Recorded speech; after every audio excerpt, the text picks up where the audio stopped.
आज्ञा नमस्कार good morning. आज सेप्टेम्बर 24 तारिख बुधवार। आसतु आज दिन किसी गुरुत्वपूर्ण खबर पर नजर पकाइबा। भिडियोटी शेष जाए देखु जहाद्वारा आपण आज दिन समस्त गुरुत्वपूर्ण खबर जानीपारे। आसतु भिडियो को स्टार्ट करनेबा। आज मुख्य खबर रही जीएसटी 2.0 न मानिले एक्शन नेबे सरकार। दोकानी जदि दाम कमे नथांती ताहेले देबे कड़ा फाइन। सूचना अनुसार जीएसटी 2.0 देश में लागू होगा परे एबे जीएसटी विभाग एक्शन मोड को आसीछि।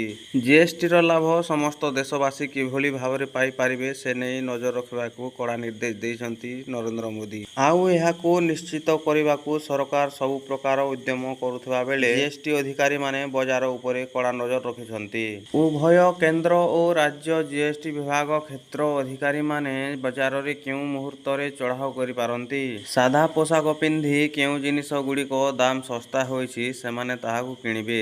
जदि जिनिसर दाम कमी नथिबो तेबे सेमाने सेही दुकानीଙ୍କ विरोधरे कड़ा कार्यानुष्ठान नेबे। बड़ कथा हेउछि जीएसटी विभाग पक्षरु क्षेत्र अधिकारी माननकु 45 टी जिनिसर तालिका दिया जाइछि। रोषेई घर बासनकुसन ठारू आरंभ करी प्रसाधन सामग्री और दैनंदिन व्यवहार जिनिस गुड़िक गोटे सूची रे रखा जाइछि, जहा फल से गुड़िक उपरे निरीक्षण करने सहज हेबो।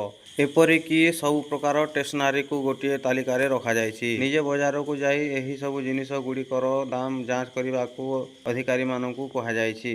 सेमाने आगुआ दर तालिका संग्रह करिसंती।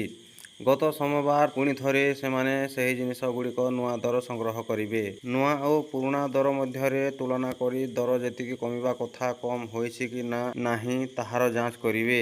एपटे गाड़ी कंपानी गुड़िक सेमानक केउ मॉडल दाम केते कम होइछि ताहा विज्ञापन जरिया रे प्रचार करुछंती। अमूल कंपानीर घी, लहुणी, आइसक्रीम और अन्यान्य दुग्धजनित जिनिसर दाम मध्य कम होइछि।